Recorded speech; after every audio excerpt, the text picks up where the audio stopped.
ग्रहों की, यास्काचार्य ने सभी मिलकर ग्रहों की 4 प्रकार की दृष्टियां बताई हैं। 4 प्रकार की दृष्टियां। प्रथम दृष्टि, इसको आप प्रथम पाद भी कह सकते हैं। द्वितीय दृष्टि, द्वितीय पाद। तृतीय दृष्टि, तृतीय पाद। और चतुर्थ दृष्टि को पूर्णपाद या संपूर्ण पाद कहते हैं। अगर हम इसको अपने भाषा में समझे तो नंबर 1, नंबर 2, नंबर 3, नंबर 4 इस प्रकार कर सकते हैं। पहला, दूसरा, तीसरा, चौथा इस प्रकार कर सकते हैं। हर ग्रह की दृष्टि का बड़ा महत्व होता है। ज्योतिष में तो इतना तक कहा गया है कि ग्रहों की युति की अपेक्षा दृष्टि का बल बहुत ज्यादा होता है, बहुत ज्यादा होता है। तो इसको हम समझने का प्रयास करेंगे। सबसे पहले मैं आप लोगों को एक चक्र दिखाता हूं, उसके बाद बोर्ड पर इसको समझाऊंगा।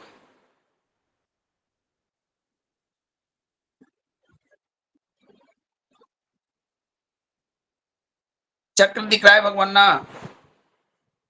स्क्रीन दिखाई दे रही, भगवान चक्र नहीं दिखाई दे रहा है।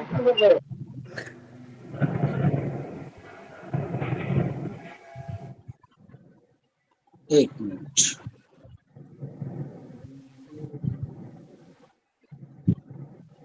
अब अभी भी नहीं दिखा? ये दिख रहा है भगवान? ये व्हाट्सएप वाला आपने भेजा है वो दिख रहा है गुरुदेव। ये दिखा अरुण जी? जी जी गुरुदेव, दिख रहा है। ये जो प्रथम दृष्टि चक्र है एक गुरु की दृष्टि है, द्वितीय मंगल की और तृतीय शनि की है। हम आपको एक चीज और बताते हैं।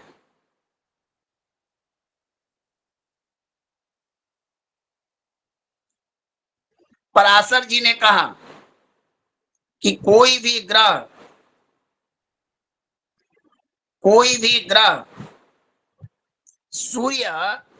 सूर्य जहां पर बैठता है तो प्रथम दृष्टि से तीसरा और 10वां भाव को देखता है। प्रथम दृष्टि से द्विपाद दृष्टि से 5वां और 9वां को देखता है। त्रिपाद दृष्टि से चौथा और 8वां को देखता है। और उसकी जो संपूर्ण दृष्टि है, संपूर्ण मानी चौथी दृष्टि जो होती है वो 7वें भाव को देखता है। इसको हम बोर्ड पर समझा देते हैं।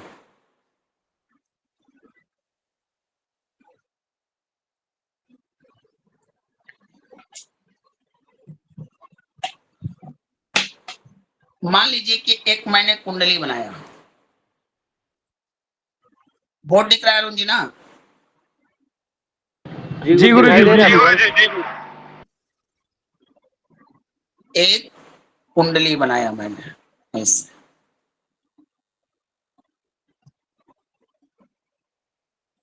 ऐसे। इसमें हम सबसे पहले बिठाएंगे सूर्य को।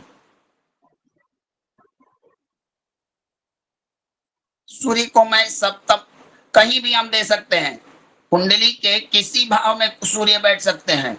हम इनको समझने के लिए 10वें भाव में बैठाते हैं।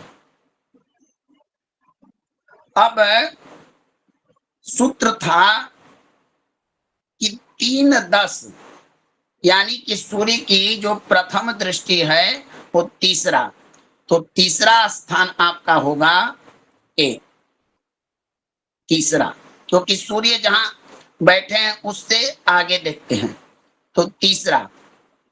अब यहां से 4, 5, 6, 7, एक दृष्टि इनकी यहां पर पड़ेगी और एक दृष्टि यहां पर पड़ेगी। सप्तम अब देखिए, 1, 3, 10, ये जो दृष्टि है वो एक पाद दृष्टि है। माने सूर्य का जो प्रथम दृष्टि है वो देखते हैं इस भाव को, 3-10 को, 3-10 को। उसी प्रकार यही सूर्य, यही सूर्य, यही सूर्य दूसरी दृष्टि से 4-8 को देख रहे हैं, 4-8 को। मान लिया कि सूर्य यहां बैठ गए, अब द्विपाद दृष्टि से एक दृष्टि इनकी यहां पड़ेगी 4,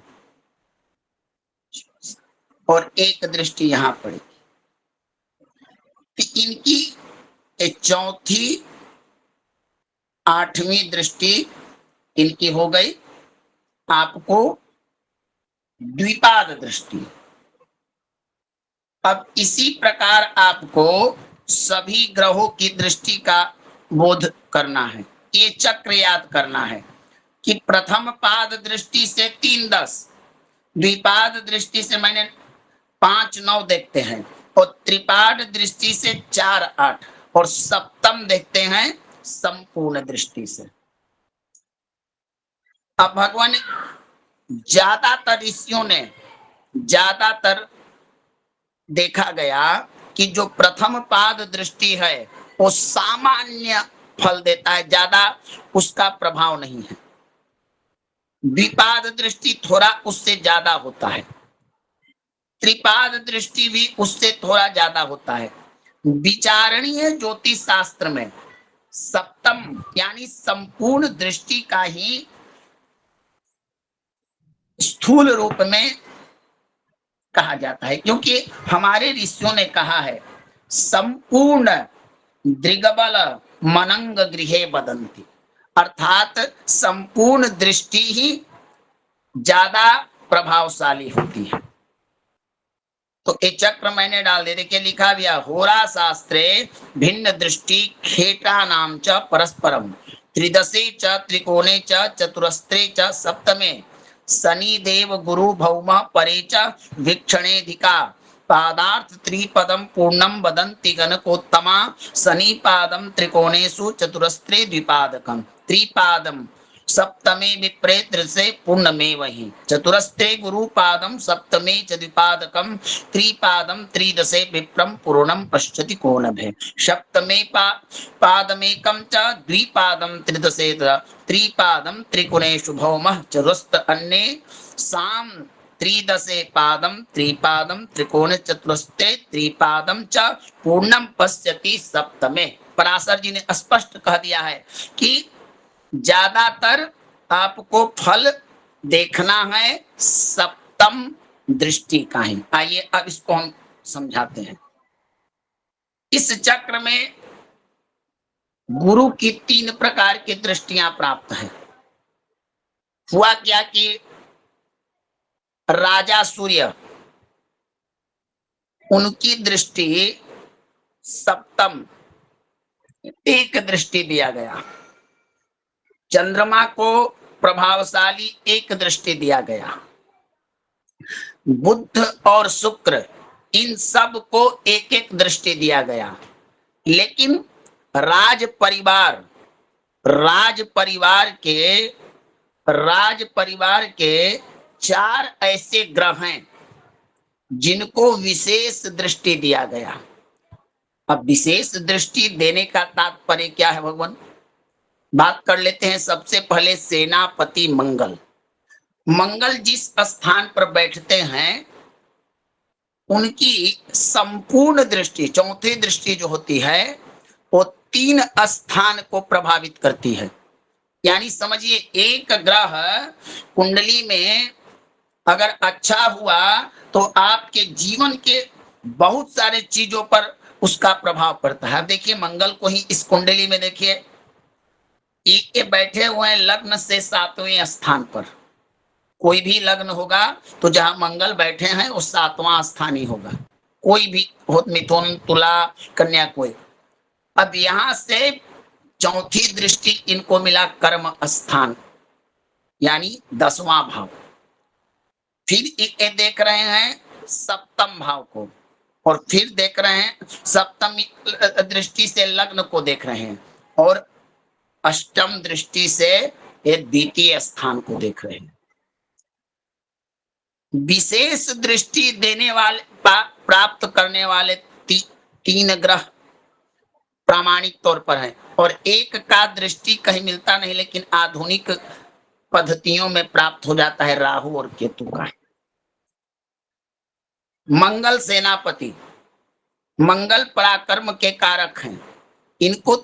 इनको राजा सूर्य, राजा चंद्रमा से भी अधिक 2 दृष्टियां क्यों दिया गया, इसका चिंतन होना चाहिए। बृहस्पति की 5-9 ही दृष्टि क्यों दी गई, इस पर भी चिंतन, इस पर भी प्रश्न हो सकता है। मंगल को 4, 8, 7 क्यों दिया गया, मंगल को 4, 8, 7 क्यों दिया गया, शनि को 3, 10, 7 क्यों दिया गया, राहु ने गुरु की दृष्टि को ही क्यों कब्जा किया। ये विभिन्न प्रकार के चीजें मैं आपको बता रहा हूं। हम बात करते हैं सबसे पहले मंगल की। आपने कहा गया है कि ग्रह कर्म फल प्रद। आप जैसा कार्य करके आपके जीवन में आप आए हैं, अच्छा या बुरा, तो उसका अवश्यमेवं भोक्तव्यम कृत कर्मम शुभाशुभम न क्षीयते न लीयते कर्म कोटि शतैरपि। गरुड़ पुराण का स्पष्ट वचन है कि अवश्यमेवं भोक्तव्यम, आपने जो कर्म किया है उस कर्म का फल भोगना है। तो कैसे भोगेंगे, कौन देगा, तो आपको ये ग्रह गोचर ही आपके कर्म को फल देंगे। तो कैसे देंगे, अब देखिए इसी जन्म पत्रिका में हम विचार करते हैं कि मंगल जो है वो है आपके बैठे हुए 7वें भाव में। अब एक मंगल पूरी कुंडली में 3-4 स्थान तो उसने अकेले अपने प्रभाव क्षेत्र में ले लिया, जहां बैठा, जहां देख रहा है, 3 स्थान को एक साथ देख रहा है। मंगल पापग्रह है, सेनापति है, और सेनापति का काम है राज्य की सुरक्षा करना, राज्य की सुरक्षा करना। तो काल पुरुष के मतानुसार मंगल को पहला दृष्टि दिया गया कि आपको सुख संपत्ति पर अधिक दृष्टि डालना है। काल पुरुष की कुंडली से चौथा स्थान जो होता है वो आपका होता है सुख संपत्ति का। अगर कोई व्यक्ति पापी हो, जिसने अगले जन्म में पाप किया है, तो मंगल लग्न पर बैठकर चौथे स्थान काल पुरुष की कुंडली के अनुसार उनकी जो नीच राशि है उस कुंडली में मंगल बैठकर व्यक्ति के सुखों को वंचित करेंगे। अब जितना उनकी दृष्टि पड़ेगा, चूंकि है पापी ग्रह और देख रहे हैं नीच दृष्टि से, चौथी दृष्टि इनकी कर्क राशि पर नीच दृष्टि पड़ेगी, तो इस स्थान के संबंधित व्यक्ति को बुरे फल देंगे, तो सुख का नाश होगा इत्यादि होगा। फिर सप्तम स्थान, सप्तम दृष्टि से पत्नी के सुखों को भी व्यक्ति के अगर व्यक्ति ने अच्छा कर्म नहीं किया होगा तो मंगल को अधिकार प्राप्त है कि 7वीं दृष्टि से व्यक्ति के दाम्पत्य जीवन पर भी तुम बाधा उत्पन्न करो, विघ्न उत्पन्न करो, विच्छेदन करवाओ, अलगाव कराओ। और आठवीं दृष्टि से, चूंकि आठवीं दृष्टि मंगल की मृत्यु भाव पर पड़ती है, गुप्त भाव पर पड़ती है, तो मंगल है पापी, लेकिन सेनापति है, क्रूर ग्रह है, तो इनकी दृष्टि आपके जिन जिन स्थानों पर पड़ेगी, अगर वो इनके लिए अच्छा स्थान हुआ तो ठीक हुआ, लेकिन आपके स्थान अगर बुरे हुए, नीचता शत्रुता वाला हुआ, तब मंगल की दृष्टि अशुभ होगी। तो तीन दृष्टि इनको इसलिए दिया गया कि व्यक्ति के सुख पर, व्यक्ति के दाम्पत्य काम वासना पर, और व्यक्ति के मृत्यु, रोग, दुर्घटना इत्यादि पर आपकी दृष्टि पड़ेगी। आप इन चीजों को निरीक्षण करेंगे तो मंगल जहां बैठते हैं वहां से विशेष दृष्टि के अनुसार तीन दृष्टियां इनको देखी जाती है, सप्तम, चतुर्थ और अष्टम। और सातवां और आठवां भाव, कुंडली का चौथा भाव जो होता है वो केंद्र भाव है। सप्तम भी केंद्र का है, लेकिन सप्तम केंद्र के साथ मारक का भी काम करता है। और आठवां भाव तो बड़ा बुरा भाव होता है, कुंडली का आठवां भाव। और इनकी आठवीं दृष्टि, अगर यही मंगल आपके जहां बैठे हुए हैं किसी लड़की के कुंडली में बैठ जाएं तो मांगलिक योग निर्माण करते हैं। तो मंगल की तीनों जो दृष्टियां हैं वो स्थिति के अनुसार, आपके कर्म के अनुसार शुभ और अशुभ फल देंगे। ये जहां बैठेंगे वहां से एक साथ तीन ग्रह पर, तीन भाव, तीन स्थानों को पीड़ित करेंगे।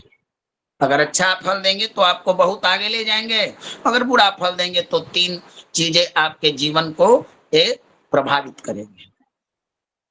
तो मंगल सेनापति हैं और इनका सुरक्षा, व्यक्ति के जीवन की रक्षा इत्यादि सब पर इनका नियंत्रण है। बात करते हैं सेना दास शनि की। शनि को भी तीन दृष्टि प्राप्त है। तीसरी दृष्टि, लग्न से काल पुरुष की तीसरी दृष्टि जो होती है, तीसरा स्थान जो होता है वो मृत्यु का स्थान होता है और कर्म का, परिश्रम का स्थान होता है। आठवां से आठवां और तीसरा जो होता है, चूंकि शनि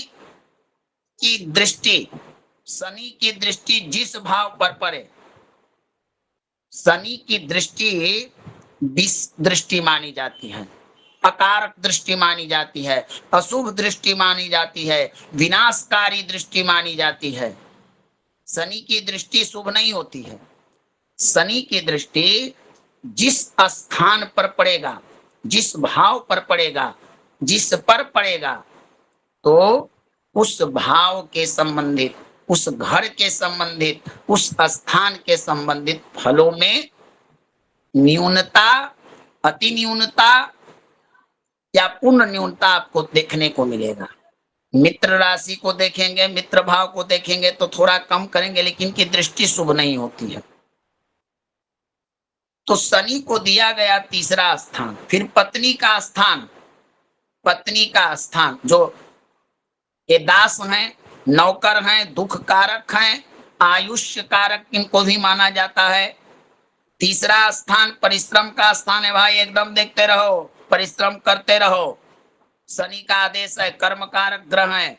तीसरा मेहनत का भाव होता है, जितना मेहनत कर आप कीजिएगा शनि की उतनी प्रसन्नता होती है। जब 7.5 चले, ढैया चले, आप आलस्य कीजिएगा तो शनि कुपित हो जाएंगे। तो तीसरी दृष्टि से काल पुरुष की मेहनत का भाव देखते हैं, आपके जहां से आप मेहनत करते हैं। और 10वां भाव क्यों दिया गया? क्योंकि आप जानते हैं कि काल पुरुष की कुंडली के अनुसार 10वां भाव पद, प्रतिष्ठा, कर्म, प्रसिद्धि का कारक होता है। आप काम करबे न कीजिएगा, काम करबे न कीजिएगा, प्रसिद्धि चाहिए, प्रतिष्ठा चाहिए, कहां से मिलेगा? तो शनि को कहा गया कि जो कर्म करेगा उसी को फल देना है। जो कर्म नहीं, कर्मणा जायते जंतु कर्मण्येव विलीयते, सुखम दुखम भयम क्षेमम कर्मण्येवाभिपद्यते। कर्म से ही मनुष्य का जन्म और कर्म से ही कर्म प्रधान विश्व करी राखा, जो जस करही तस फल चाखा। तो कर्म भाव पर, और सातवीं दृष्टि, चूंकि सातवां स्थान जो होता है वो शुक्र का स्थान होता है, तुला राशि काल पुरुष की कुंडली में, और शनि की मित्र राशि होती है, और शनि है दास। अब जातक की पत्नी को किसी प्रकार की आवश्यकता हो, कार्य करना हो, मित्र राशि भी है, मित्र राशि भी है, शनि की उच्च राशि भी काल पुरुष की कुंडली के अनुसार होती है। तो 3 स्थान शनि को भी दिए गए। आप व्यक्ति के जीवन में 3 प्रकार के सुख चाहिए, और इन्हीं तीनों से ज्यादा दुख भी प्राप्त होता है। एक, व्यक्ति मेहनत ना करे, परिश्रम ना करे, आलसी हो, बैठकर खाने वाला हो, तो प्राय ऐसे लोगों का जीवन अत्यंत दुखदायी होगा,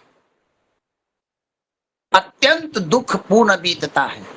तो इसलिए शनि ने तीसरी दृष्टि से, जहां शनि देखते हैं तीसरी दृष्टि से, वहां परिश्रम भाव को देखते हैं। अगर व्यक्ति अच्छा काम करेगा तो वहां पर बुरा फल नहीं, तो व्यक्ति को परिश्रम करवाएंगे ही, परिश्रम करवाएंगे ही, मेहनत करवाएंगे, और मेहनत के अनुसार फल भी नहीं मिलेगा अगर शनि आपके लिए अच्छे नहीं हुए तो। फिर सप्तम भाव काम वासना इत्यादि का भाव होता है, जो संपूर्ण दृष्टि से देखते हैं। आप मेहनत न कीजिएगा और भोग कैसे कीजिएगा? यहाँ पर भी शनि आपको दंड देंगे, न्यायिक ग्रह हैं, यहाँ पर भी आप में के विघ्न करेंगे। और दसम होता है कर्म का भाव, पद प्रतिष्ठा का भाव, पिता का भाव।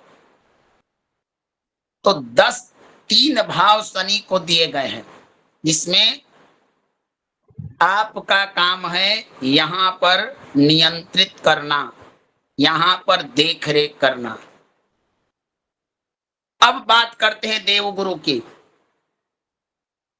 संपूर्ण ग्रहों में अगर किसी की शुभ दृष्टि, अमृत दृष्टि है तो गुरु की है। गुरु की दृष्टि पापी ग्रह पर भी पड़ जाता है तो उसके पापत्व को दूर कर देते हैं। और गुरु की दृष्टि जिस स्थान पर पड़े तो वह स्थान समझिए कि स्वच्छ हो जाता है, पवित्र हो जाता है, एकदम शुद्ध हो जाता है, और उस स्थान में शुभता बढ़ जाती है। क्यों? क्योंकि देव गुरु जिस प्रकार के योग्य व्यक्ति हैं, ज्ञानी व्यक्ति हैं, हमारे दिव्य महर्षि ऋषियों ने उनका देखने का, उनका जो दृष्टि भी है उसी अनुसार दिया। देखिए काल पुरुष की कुंडली में 5वां स्थान जो होता है वो त्रिकोण का स्थान होता है, त्रिकोण का स्थान होता है। और 5वां स्थान व्यक्ति का बुद्धि है। अगर व्यक्ति का शिक्षा है, व्यक्ति का ज्ञान है, प्रारंभिक ज्ञान, शिक्षा, संतान, प्रेम, यही से विचार होता है। आपके शिक्षा कारक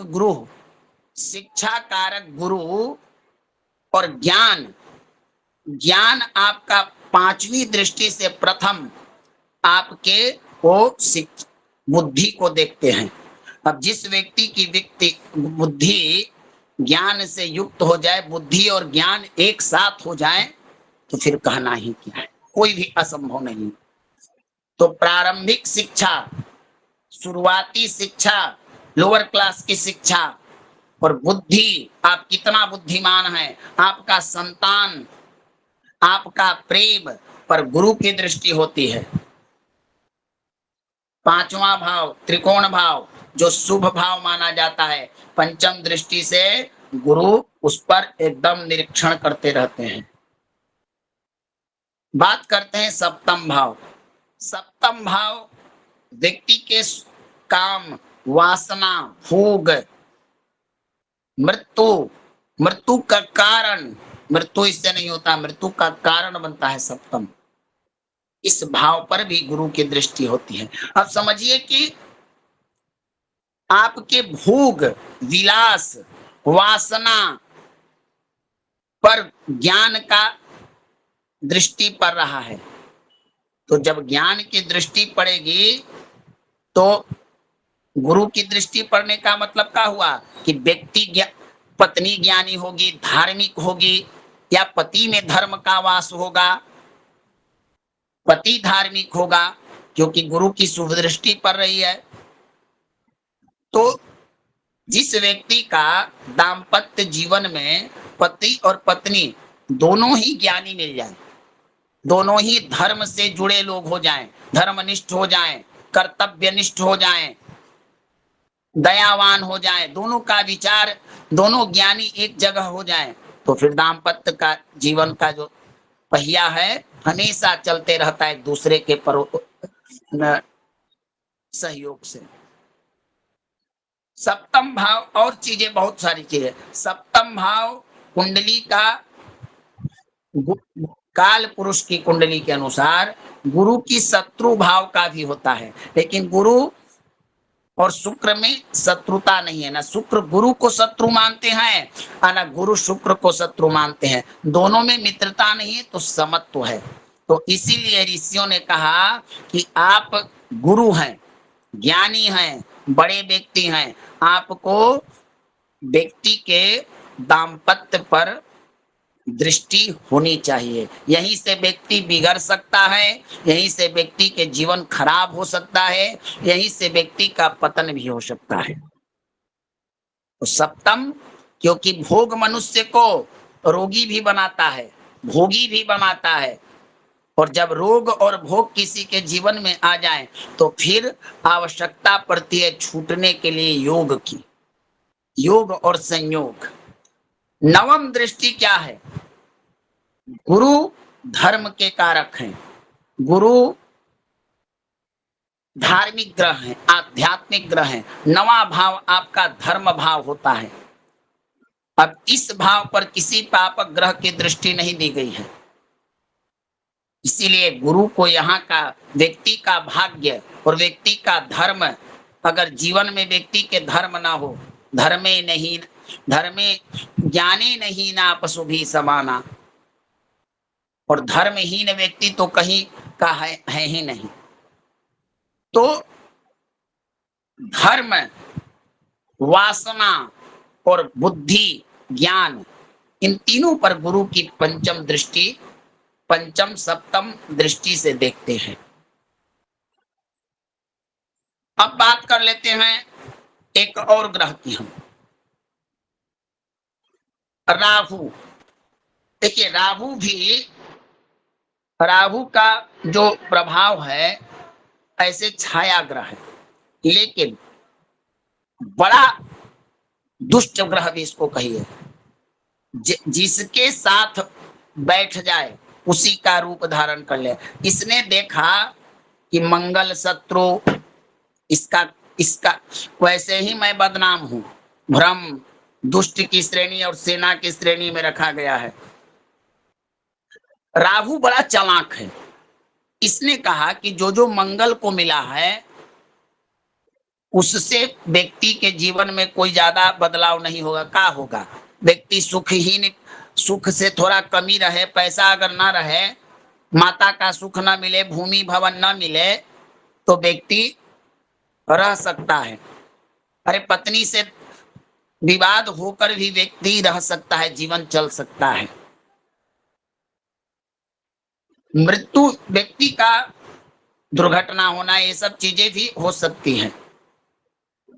तो यहां देखा इसने, शनि की भी इसकी स्थान नहीं मिला, इसने गुरु से प्रभावित स्थान को ही बलात्पूर्वक ग्रहण कर लिया, छीन लिया।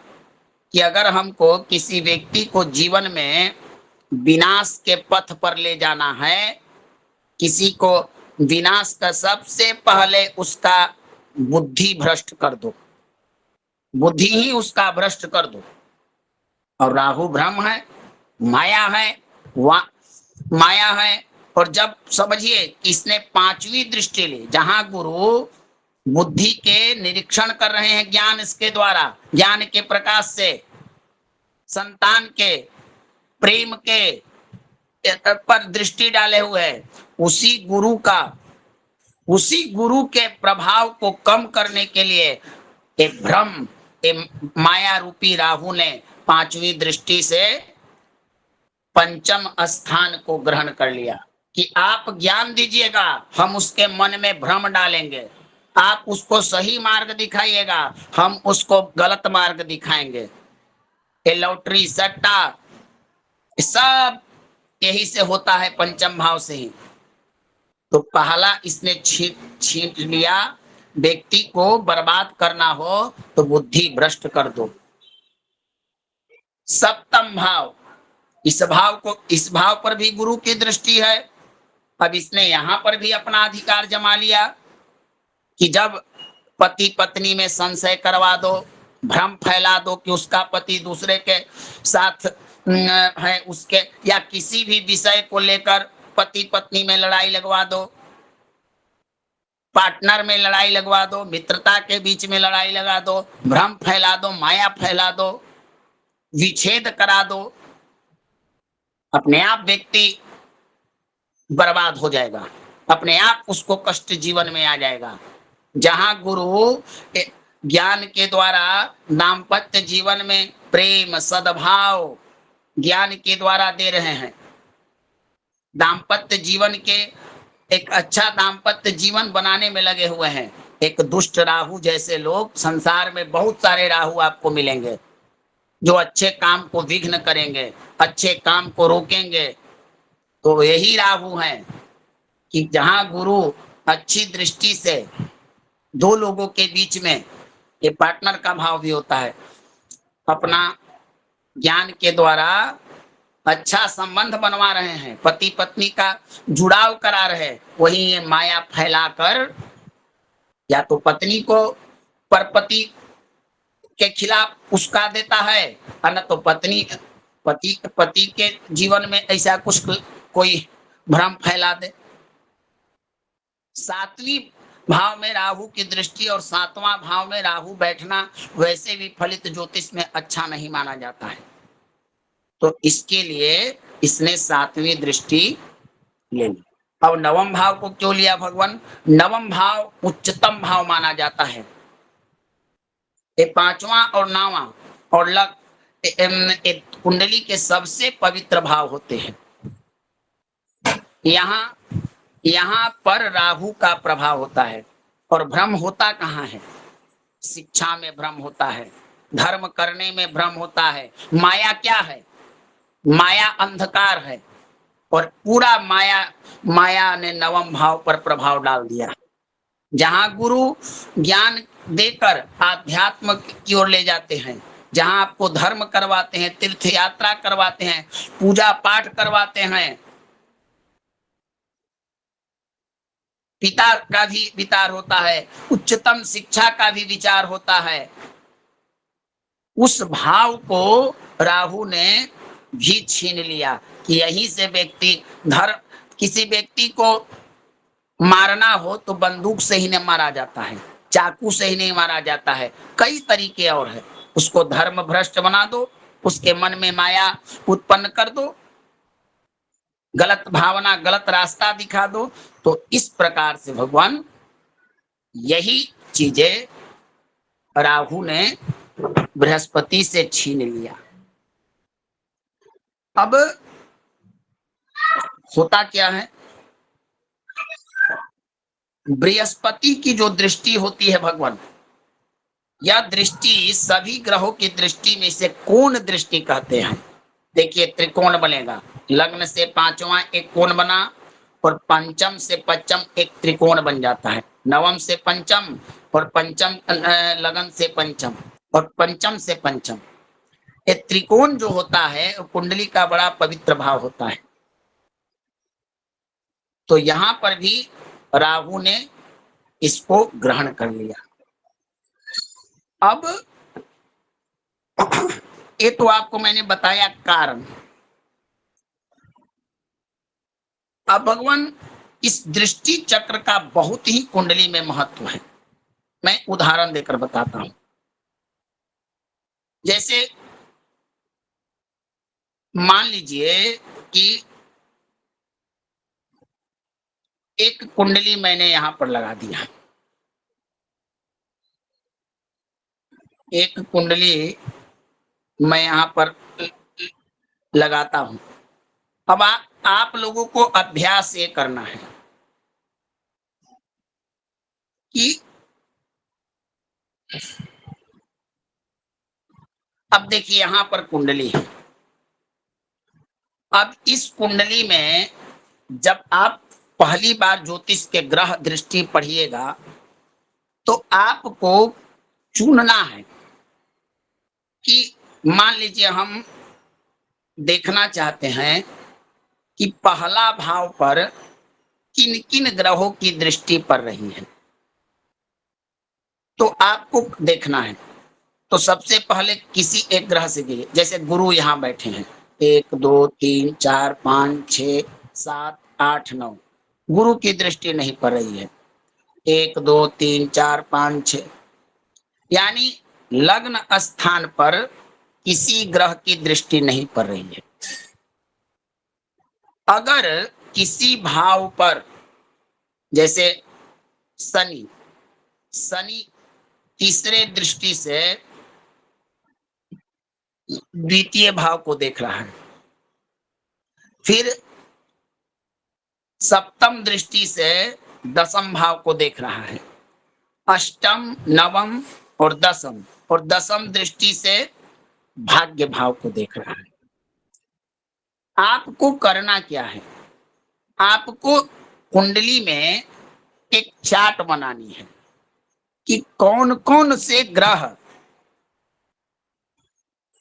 जिस हम भाव को देख रहे हैं, जिस चीज को, जिस स्थान को देख रहे हैं, उस पर कितने शुभ ग्रहों की दृष्टि है और कितने पाप ग्रहों की दृष्टि है।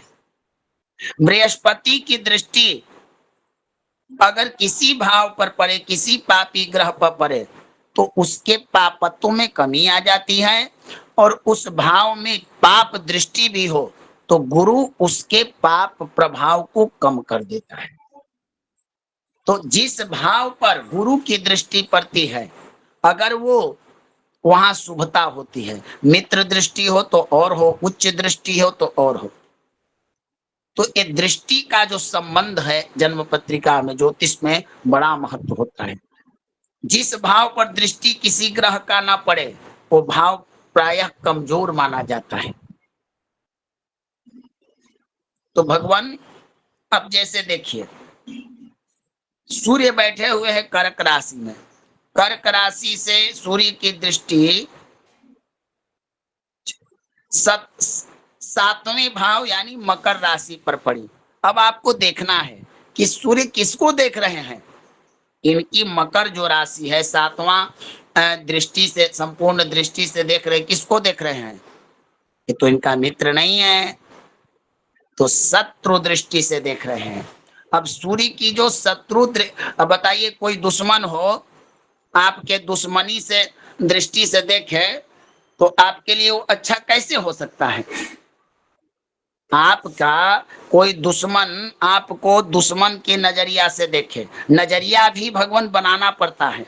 आप हमको किस नजरिया से देखते हैं, इस देखने का भी फल होता है।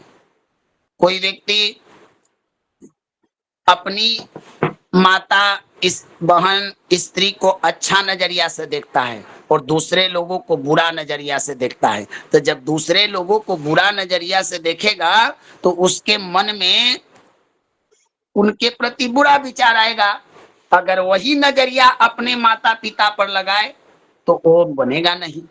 तो उसी प्रकार आपको यह भी चेक करना है, देखना है कि इस रिलेशन कैसा बन रहा है। अब जैसे देखिए, यही शनि सप्तम दृष्टि से अपने घर को देख रहे हैं, जहां सूर्य सप्तम दृष्टि से देखकर शत्रु राशि के इस छठा भाव में मकर राशि को कमजोर कर रहे हैं, वहीं शनि अपने घर को देखकर उस भाव के सूर्य जो कमजोर कर रहे हैं उसको बलवान बना रहे हैं। क्योंकि ज्योतिष में सूत्र है, जो भावाधिपति, जो राशि का स्वामी अपने भाव को देखे, चाहे पापी हो चाहे शुभ हो, उस भाव की फल को बढ़ाता है। अब मंगल की बात कर लेते हैं। मंगल चौथे दृष्टि से अपने घर को देख रहा है, बढ़िया है, यहाँ प्रॉफिट देगा। सप्तम दृष्टि से शत्रु भाव को देख रहा है, शनि के भाव को, और अष्टम से राहु को देख रहा है। राहु भी इसी तरह से राहु को देख रहा है। चूंकि गुरु मंगल के शत्रु हैं नहीं, मित्र हैं, तो मित्र भाव में बैठा हो, मित्र दृष्टि से देख रहा है। लेकिन सातवां को ये देख रहा है शत्रु दृष्टि से, तो ये ठीक नहीं है। तो इसी प्रकार अब जैसे गुरु यहां बैठे हुए हैं, अब देखिए, एक तरफ गुरु की दृष्टि पड़ रही है और एक तरफ मंगल की दृष्टि पड़ रही है। अब क्या होना चाहिए? जहां मंगल सातवें भाव को मांगलिक योग बनाकर परेशान कर रहा है, वहीं गुरु दाम्पत्य जीवन में शुभ दृष्टि डालकर इसको रक्षा कर रहे हैं। अब यही आपको सीखनी है कि कौन सा ग्रह किस घर को, किस राशि को किस भावना से देख रहा है, किस मित्रता के, शत्रुता के। अब पंचम के बाद गुरु की अगली दृष्टि कहाँ पड़ रही है? छठा सतवां भाग्य भाव पर पड़ रही है, मित्र दृष्टि है। चूंकि मंगल गुरु को मित्र मानते हैं और गुरु मंगल को मित्र मानते हैं, सेनापति और मंत्री में संबंध अच्छा होगा तभी तो राज्य की व्यवस्था चलेगी। ज्ञान और पराक्रम में सामंजस्य होना चाहिए। सिर्फ ज्ञानी बनकर आप कुछ नहीं कर सकते, पराक्रम भी चाहिए, मेहनत भी करना पड़ेगा, परिश्रम भी करना पड़ेगा, ऊर्जा भी आपके अंदर में चाहिए। तो अग्नि तत्व और आकाश तत्व दोनों मिलकर यह शुभता प्रदान कर रहे हैं। अब इसी प्रकार से चंद्रमा की बात कर लीजिए। हाँ, चंद्रमा बैठा हुआ है। अब चंद्रमा की दृष्टि की बात कर लीजिए। चंद्रमा किसी को शत्रु नहीं मानता है, अजात शत्रु ग्रह इसको कहा जाता है, लेकिन शनि इसको मानता है। तो चंद्रमा का यहाँ पर फल होगा, शनि के सामान्य फल होगा, कोई इतना ज्यादा कष्ट देगा। अगर चंद्रमा शुक्ल पक्ष का हुआ, शुभ हुआ तो सुफल देगा, शुभ हुआ तो सुफल देगा। तो इसी प्रकार से नवग्रहों का सबसे पहले एक कुंडली, जो नया बनाने वाले जो फलित की तरफ सीख रहे हैं, आप ऐसे ही एक कुंडली बनाइए। कोई घर में किसी को बैठाइए, सबसे पहले आप लिखिए सूर्य की संपूर्ण दृष्टि कितनी है, चंद्रमा की संपूर्ण दृष्टि कितनी है, मंगल की संपूर्ण दृष्टि कितनी है। इन सबको याद कर लीजिए और तब लगाइए इस सूत्र को। नियम क्या होता है कि जो ग्रह जहां बैठता है उससे सातवें भाव को संपूर्ण दृष्टि से देखता है। जो ग्रह जहां बैठता है उससे सातवें भाव को संपूर्ण दृष्टि से देखिए, मंगल की सातवीं दृष्टि सप्तम भाव पर पड़ी है। कहीं इसमें से कोई भी बैठा है ग्रह तो सातवां भाव अपना चौथा दृष्टि से देखता है। इसमें शनि, गुरु, मंगल और राहु, ये चार ग्रह जो हैं उनको विशेष दृष्टि मिल गया है। तो इस प्रकार से भगवान दृष्टि चक्र का याद होना बड़ी जरूरी है। कि आपके जीवन में ना हो तो फलित ना कर पाइएगा। क्योंकि देखना पड़ता है बार बार कुंडली में, ज्योतिष में, कि कौन सा ग्रह किस भाव को देख रहा है। हर जगह आपको है, पद पद पर दृष्टि चक्र का आपको पालन करना है।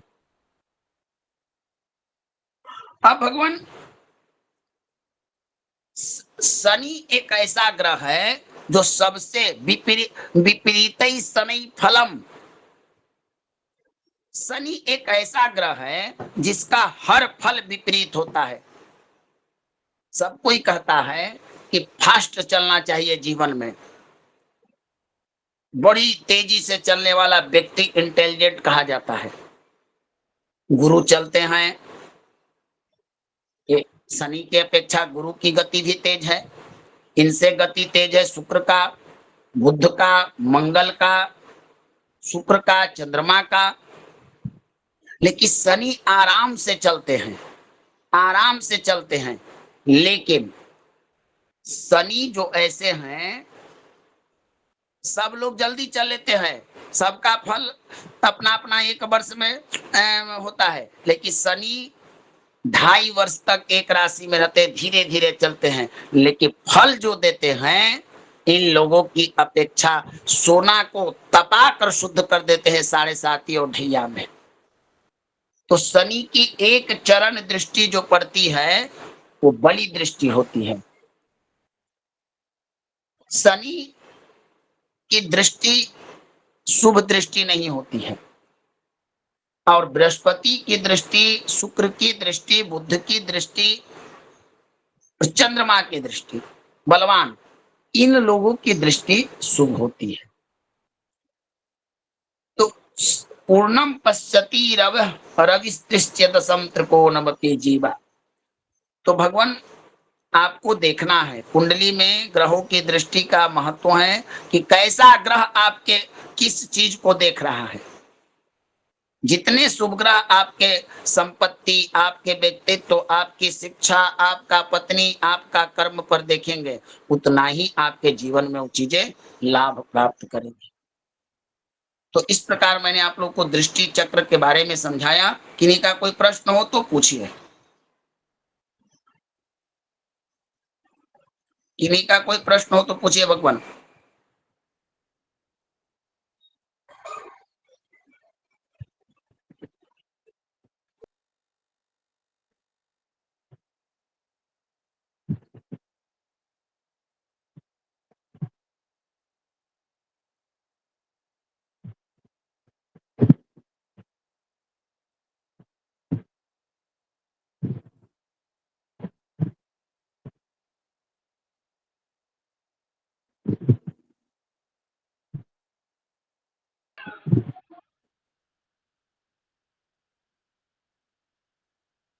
किन्हीं का कोई प्रश्न हो तो पूछिए भगवान। नमो नमः गुरुदेव। नमो नमः।